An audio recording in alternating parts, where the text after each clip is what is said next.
तुमच्या जाहिरातीसाठी एक संधी मोठ्या प्रेक्षकांपर्यंत पोहोचवा. व्यवसाय असो किंवा इव्हेंट, विकासनामा सोबत जाहिरात करा. स्क्रीनवरील नंबरवर आजच संपर्क करा. विकासनामा, तुमचा आवाज, तुमची जाहिरात. तसंच विकासनामाला सबस्क्राईब करा आणि अपडेटेड रहा.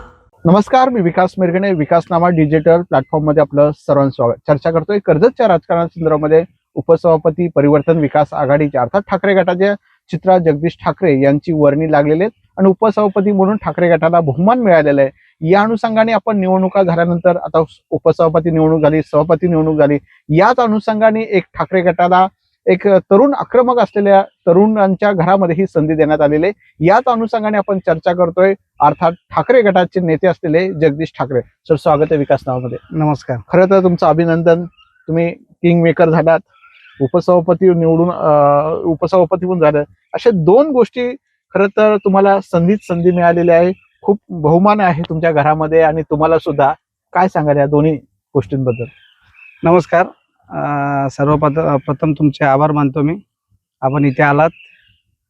जे खऱ्या अर्थाने परिवर्तन विकास महाआघाडीच्या माध्यमातून निवडणुकीला सामोरं जात असताना सुधाकर शेठ घारे आणि नितीन शेठ सावंत यांनी जो माझ्यावरती विश्वास टाकला आणि खऱ्या अर्थाने तालुक्यातल्या कार्यकर्त्यांनी, सर्व पदाधिकाऱ्यांनी जो माझ्यावरती विश्वास टाकला, त्या विश्वासाला सार्थ ठरून इथल्या वेणगाव गणाच्या पंचायत समितीच्या सर्व नागरिकांनी जे आपलं अमूल्य मत देऊन माझ्या पत्नीला बहुमताने निवडून दिली, सर्वप्रथम त्या सर्व मतदारांचे मी आभार मानतो की एवढ्या मोठ्या प्रमाणात जे मताधिक्य माझ्या पत्नीला इथल्या नागरिकांनी दिलं, त्या नागरिकांचं मी सदैव ऋणी राहील.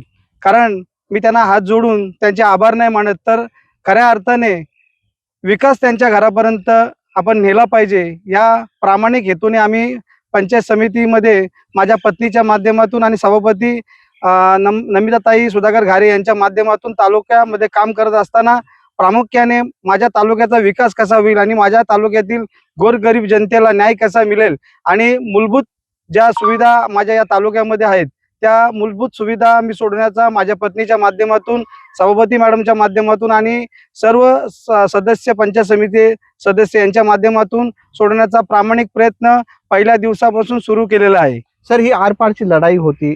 कसं त्या निवडणुकी काळामधले वातावरण खूप टाईट होतं, अर्थकारण मोठ्या प्रमाणात झालेलं आहे. काय त्या निवडणुकीमधला फॅक्टर काय महत्वाचा वाटला? म्हणजे या संघर्ष तुम्ही करत आलेला आहात, पण त्या निवडणुकीमध्ये हे तुम्हाला स्मरणात राहील अशी निवडणूक होती तुमच्यासाठी. कारण जर पडले असते, अस्तित्वावर प्रश्न आला असता, निवडून आले, आता तुम्हाला पुढच्या विकासाच्या वर करायचा आहे, तर काय निवडणुकीमध्ये तुम्ही हेरलं किंवा काय आठवणीत आहे या निवडणुका तुमच्यासाठी? विकासजी, सांगताना एवढंच सांगेल की काल जरी कसोटीचा असला तरी वारसा संघर्षाचा आहे. आम्ही नेहमी संघर्ष करत आलेले आम्ही कार्यकर्ते आहोत. आमची वाटचाल खडतर जरी असली तरी प्रवासामध्ये सातत्य राखण्याचा प्रामाणिक प्रयत्न आम्ही अनेक वर्ष केलेलं आहे. लोकांमध्ये झोकून देण्याचं काम, लोकांमध्ये झोकून देऊन काम करण्याची प्रामाणिकता, याचं पोचपावती लोकांनी आम्हाला या निवडणुकीत दिली. संघर्ष आपल्या म्हणण्याप्रमाणे संघर्ष मोठा असला तर संघर्ष कुठे जाणवलंच नाही. कारण संघर्ष जाणवला का नाही? कारण लोकांनी मनाशी ठरलं होतं की परिवर्तन विकास महाआघाडीला मतदान द्यायचंय. आणि ह्या वार्डात मी सांगेल की जी मागच्या 2017च्या निवडणुकीमध्ये माझ्या पत्नीचा जो निसटता पराभव झाला होता तो माझ्या एकट्याच्या जिवारी लागला नव्हता, तर संपूर्ण या परिसराच्या जिवारी लागला होता. कारण ते असं जाणवलं मताधिक्यामध्ये माझ्या तिवरे ग्रामपंचायत आणि वरे ग्रामपंचायतचं मी प्रामुख्याने सांगेल की जी ग्रामपंचायत ज्या ग्रामपंचायतीने दोन्ही ग्रामपंचायत 300+ आकडा मला लीडचा दिलेला आहे. आणि गोरकामत असेल ग्रामपंचायत, वदप असेल आणि या 2 ग्रामपंचायत असेल, त्यांनी मला समान राखण्याचं काम प्रामाणिकपणे त्यातल्या कार्यकर्त्यांनी केलंय, तिथल्या जनतेने केलंय. आणि वेणगाव ग्रामपंचायत आणि हलुली ग्रामपंचायत यांनी मला लीडमध्ये वाढ करण्याचा जो प्रयत्न केलेला आहे. खूप मोठी ग्रामपंचायत वेणगाव होती, तिथे सुद्धा मला खूप चांगल्या मोठ्या प्रमाणात तिथं मतदान झालं. म्हणजे तिथल्या खऱ्या अर्थाने महाविकास आघाडीच्या कार्यकर्त्यांनी झटून काम केलं आणि खऱ्या अर्थाने कार्यकर्त्यांनी जाऊन प्रत्येक माणसाला समजून सांगितल्यानंतर ते मतदान चित्रा जगदीश ठाकरे याला कसं होईल याकडे कार्यकर्त्यांचं लक्ष होतं. परिवर्तन विकास आघाडीने या तालुक्यात जो विजय संपादन केलेला आहे ते सुधाकर शेठ घारे आणि पण नितीन आरपारची शेठ लढाई सावंत होते. यांच्यामध्ये या दोघांच्या प्रामाणिक प्रयत्नाने कार्यकर्ता इथे विजय झालेला आहे. खऱ्या अर्थाने कार्यकर्ता विजय झालेला आहे. म्हणून 6-0चा असा समोरचा पराभव झालेला आहे आणि 12 पैकी 10 सीट परिवर्तन महाविकास आघाडीने इथे निवडून आणलेले.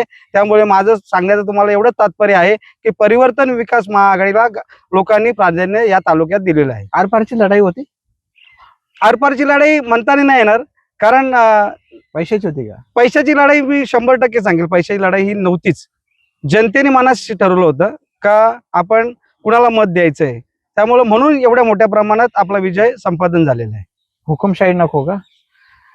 लोक हुकुमशाहीबद्दल तर मी नाही बोलणार, कारण हुकुमशाही कुणाची आहे हे मला जाणवत नाहीये. या वॉर्डात तरी मला जाणवत नाहीये.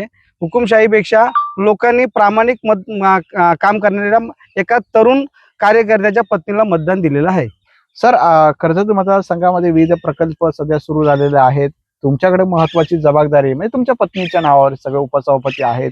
शेवटी कर्जतचा चेहरा मोहरा बदलायचा तर ग्रामीण निवडणुका ह्या खूप महत्वाच्या असतात आणि उपसभापती हे पंचायत समिती. काय सध्या प्रकल्पाची अवस्था आहे? काय सध्या तुम्ही कामाला जोरात घेतलेलं आहे तुमच्या धर्मपत्नीने सुद्धा? बघा, आम्ही एक 8 ते 10 दिवसापूर्वी पोशीर धरण आणि चिलार धरणाच्या संदर्भात खूप भव्य दिव्य मोर्चा झाला शेतकऱ्यांचा. शेतकऱ्यांच्या मागण्या तर आहेत का प्रकल्पच इथं होऊ नये.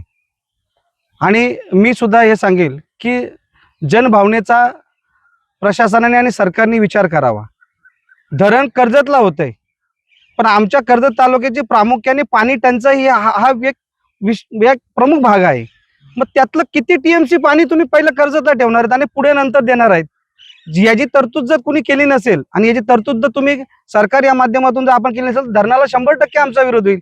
कारण धरण उशाचे आणि आम्ही म्हणजे आम्ही आमचा वोट आमचा घसा कोरडा, त्याला काय फायदा आहे?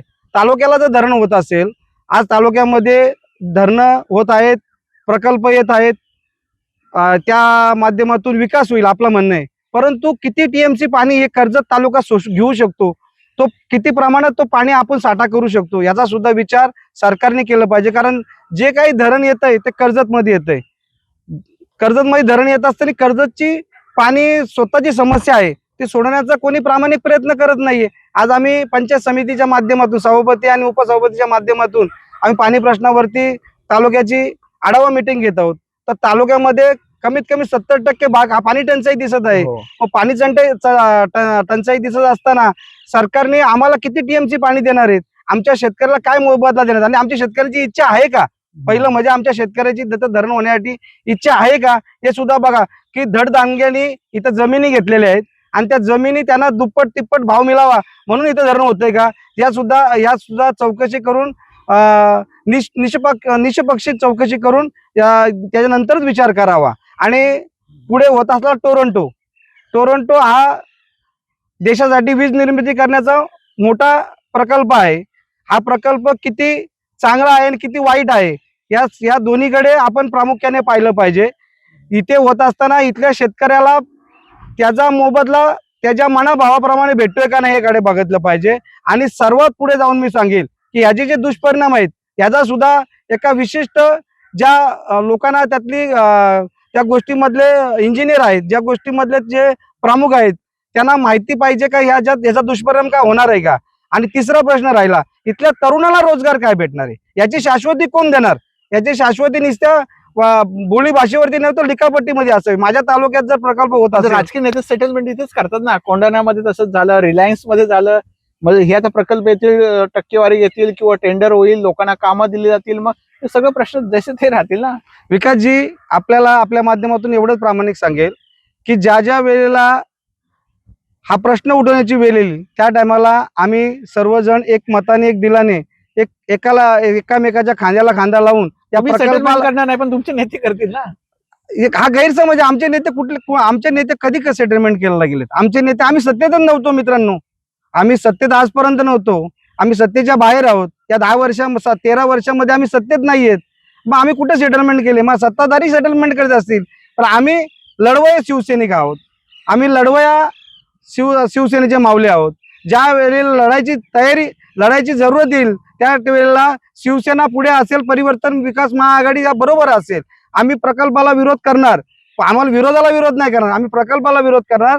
कारण तिथल्या स्थानिक मुलांना, तिथल्या स्थानिकांना आणि आमच्या तालुक्यातल्या मुलांना जो रोजगार जर मिळत असेल तर त्या प्रकल्पासाठी आम्ही जरूर विचार करू. पण जर आमचा विचारच आमच्या मुलांचा केला नाही, आमच्या शेतकऱ्यांचा केला नाही. आता मला कानावरती माझ्या ऐकायला आलंय का फॉरेस्टची जमीन तिथे प्रकल्पासाठी दिलेली आहे टोरंटोसाठी. मित्रांनो, आज मी चिकर रोड बघतो, तालुक्यातले बघतो, तालुक्याच्या बाहेर बघतो. एक 50 किलोमीटरच्या रस्त्यामध्ये जर तिथे 2 किलोमीटरला 1 किलोमीटरला फॉरेस्ट आडवं येतं आणि काम होत नाही, जर ते पण काम गव्हर्नमेंटचंच आहे, तो रस्ता सुद्धा गव्हर्नमेंटचा आहे, जर त्या कामाला एनओसी भेटत नाही, मग यांना 860 एकरला 80 एकरला 350 एकरला कशी एनओसी भेटते? मग ते 2-2, 4-4, 10-10 गुंठे जागा जर फॉरेस्टची आमच्या राज्य शासनाला, केंद्र शासनाला रस्त्यासाठी मिळत नसेल तर मग काय फायदा आहे? मग याचा अर्थ काय? मग तिथे सेटलमेंट झाले का? याची सुद्धा आपण सुद्धा चौकशी करावी. सर, खरं तर तुम्ही ठाकरेंना भेटले, ठाकरेंचा आशीर्वाद ठाकरेंना मिळालेला आहे. काय सांगाल, काय मातोश्रीवर काय चर्चा आली, काय भेटले साहेब, काय बोलले? साहेब, कसं आहे, शिवसैनिकाला मातोश्री हे स्वर्गाचं दार आहे. तिथे गेलं स्वर्गाचं सुख लाभतं. आम्ही मातोश्रीला गेलो, उद्धव साहेबांना भेटल्यानंतर अनेकदा जाता, वहिनी मात्र ह्या वेळेला पहिल्यांदा गेल्या. तुम्ही तर अनेक वेळा जातात. मिसेसला घेऊन गेलो आम्ही. सर्व तालुक्यातले तालुका प्रमुख होते, सर्व पदाधिकारी होते, नितीनदादा सावंत होते, त्याचप्रमाणे जिल्हा परिषद सर्व सदस्य होते, पंचायत समिती सर्व सदस्य होते. आम्ही सर्व मातोश्रीला जाऊन तालुक्याच्या वतीने आम्ही जे निवडून आलेले नगरसेवक होते, सर्व उपनगराध्यक्ष होते, संतोष पाटील, या सर्वांना मातोश्रीवरून आशीर्वाद घेण्यासाठी आम्ही सर्वजण गेलो होतो. आम्ही जाऊन मातोश्रीला आशीर्वाद घेतले आणि पुढील कालावधीमध्ये आमच्या कर्जतमधल्या नगरपालिकेच्या, कर्जत तालुक्याच्या सर्व समस्या आहेत ते सोडण्याचा प्रामाणिकपणे प्रयत्न शिवसेना बाळासाहेब ठाकरे यांच्या माध्यमातून, या पक्षाच्या माध्यमातून, परिवर्तन विकास महाआघाडीच्या माध्यमातून आम्ही प्रामाणिक प्रयत्न करण्यासाठी, कटिबद्ध होण्यासाठी मातोश्रीवर गेलो होतो. सर, शेवटच्या प्रश्नावर बोलतोय. उपसभापती हे तुमच्या घरामध्ये आहे, तुमच्या गावामध्ये आलेलं आहे. काय पुढचं विजन काय असेल तुमच्या मनामध्ये? जरी पत्नी असले तरी पत्नीच्या मागे तुम्ही खंबीर आहात, तर तुमचंच विजन त्यांच्याकडे असणार आहे. काय सांगाल?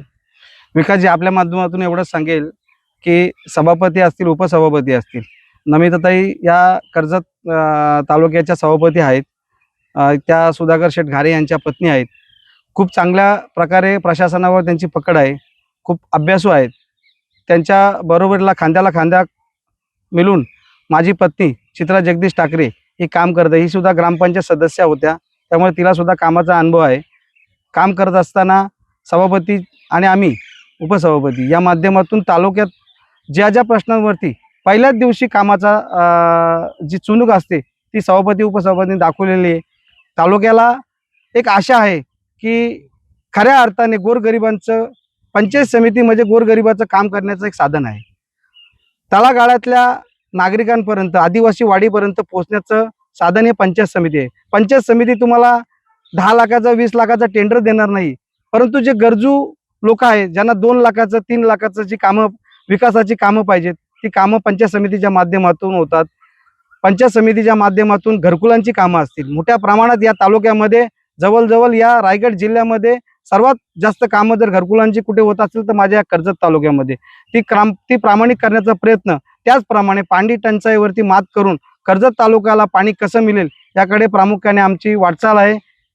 अशा प्रकारे आम्ही पंचायत समितीच्या माध्यमातून, मग शेती असेल, लघु उद्योग असतील, यासाठी पंचायत समितीच्या माध्यमातून प्रामाणिक प्रयत्न करण्याचं काम आम्ही करत आहोत. आणि आमची कामाची चुणूक आम्ही दाखवलेली, आणि पुढे भविष्य काळामध्ये ही चुणूक किती मोठ्या प्रमाणात असेल याची आम्ही नागरिकांना ग्वाही देत आहोत की आम्ही प्रामाणिक प्रयत्न करू. हे होते जगदीश ठाकरे. त्यांनी सांगितलं कर्जतचा ग्रामीण भागाचा विस्तार किंवा विकसित करण्याचा प्रयत्न आमच्या परिवर्तन विकास आघाडीच्या माध्यमातून केला जाईल, आणि ही आम्हाला संधी दिली, त्यांचे सुद्धा त्यांनी आभार मानले.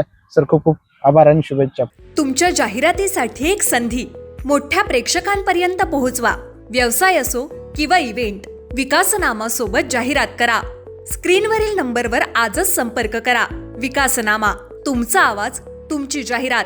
तसंच विकासनामाला सबस्क्राईब करा आणि अपडेटेड रहा.